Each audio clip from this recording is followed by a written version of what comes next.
अगर आप ईयर 2100 में एक दिन बिता सकते हैं तो यह देखने के लिए कि उस टाइम में जीवन कैसा होगा, what do you think, what would you find. भविष्य को देखने का विचार हम इंसानों के दिमाग में काफी हजारों सालों से है। क्या होगा अगर आप भविष्य में और भी आगे देख सकें, 1000, 10,000, 1,00,000, यहाँ तक कि भविष्य में 1 अरब साल। आपको क्या लगता है कि यूनिवर्स कैसा दिखेगा? इन विशाल समयों में क्या घटनाएं घटी होंगी? हम क्या याद करेंगे?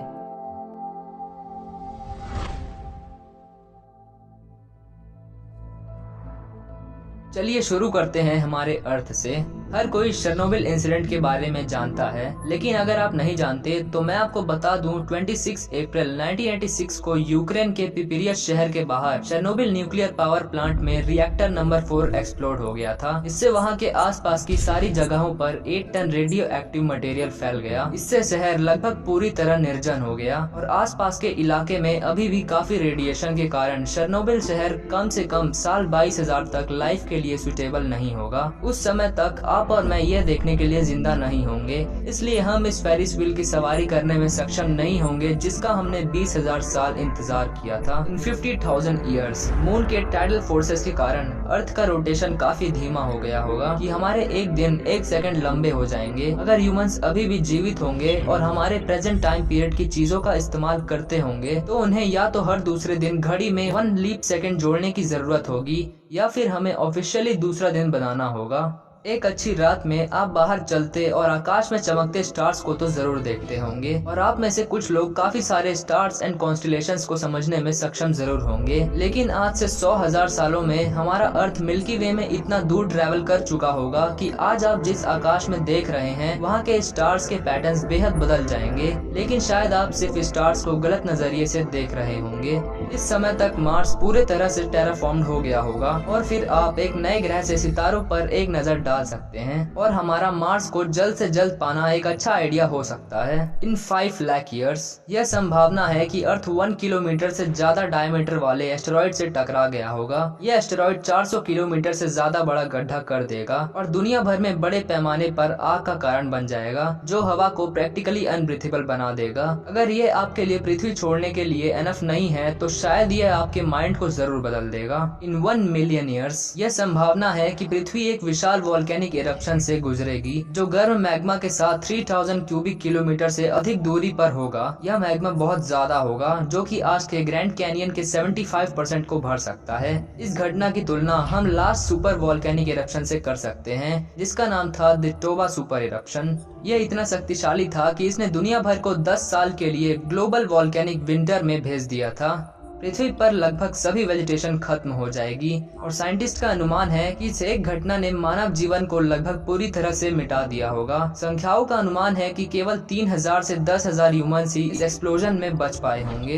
क्या आप कार्डेशिव स्केल के बारे में जानते हैं? अगर नहीं तो मैं बता दूं कि ये एक ऐसा थियोरेटिकल स्केल है जो सभ्यताओं को उनके पास मौजूद एनर्जी के बेस पर रैंक करता है। यह अनुमान है कि 1 मिलियन ईयर्स में यह पॉसिबल है कि अगर ह्यूमंस बचे होंगे और एनफ एडवांस हो गए होंगे तो हम ईयर 1 मिलियन तक टाइप 3 सभ्यता बन सकते हैं। पूरे यूनिवर्स में टाइप 3 सभ्यता ऐसी सभ्यता होती है जो उन पूरी एनर्जी का यूज कर सकती है जिसमें वो रहते हैं, यानी कि हम पूरे मिल्की वे गैलेक्सी में सभी स्टार्स की एनर्जी का यूज कर सकते हैं। अगर ह्यूमंस मार्स प्लेनेट पर सक्सेसफुली लाइफ को बसा लेते हैं तो यह अगला माइलस्टोन हमारे लिए एक बहुत बड़ी मुसीबत बन सकता है। इन 50 मिलियन ईयर्स यह माना जाता है कि मार्स प्लेनेट का मून फोबोस अपने ऑर्बिट से डिस्टेबलाइज हो जाएगा और मार्शियन एटमॉस्फेयर को हैवी टाइडल फोर्सेस के साथ बहुत नुकसान पहुंचेगा और फिर इस डिस्ट्रक्शन का रिजल्ट यह होगा कि मार्स के पास अपना खुद का रिंग सिस्टम बन जाएगा जैसा कि आज सैटर्न के पास है। लेकिन यह रिंग वहाँ हमेशा नहीं रहेगी क्योंकि सैटर्न और उसके मून के बीच काफी हैवी ग्रेविटेशनल पुल है। तो यह पॉसिबल है कि कुछ 100 मिलियन ईयर्स में वहाँ के सारे रॉक्स एंड डेब्रिस जिससे वह रिंग सिस्टम फॉर्म हुआ है वो बाहर निकाले जा सकते हैं,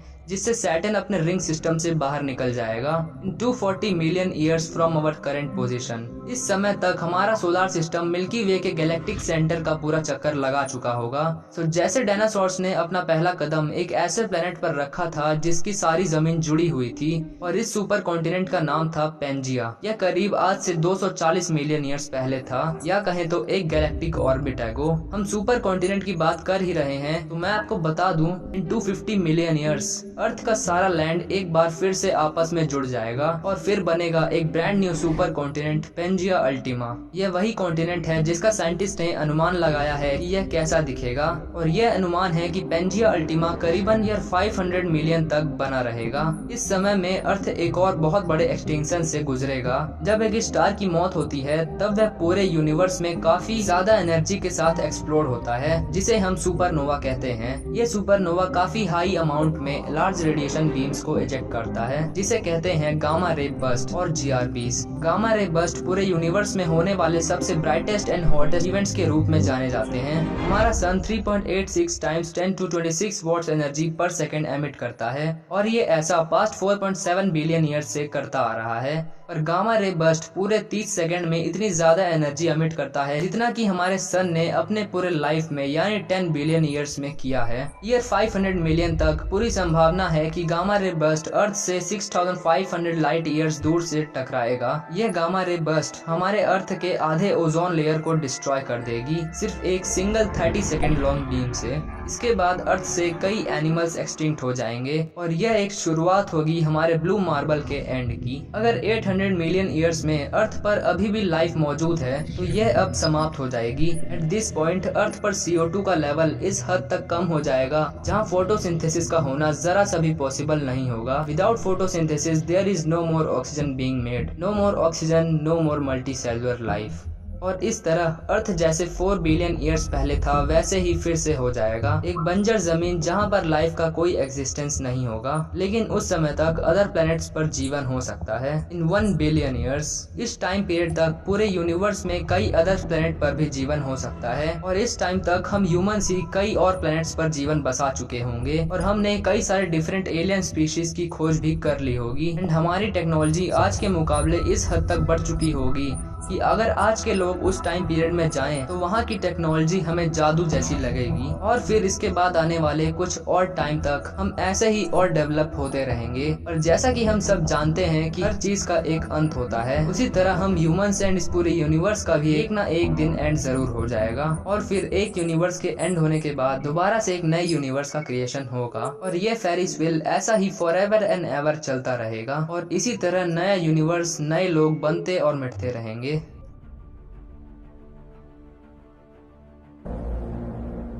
The beginning is the end, and the end is the beginning.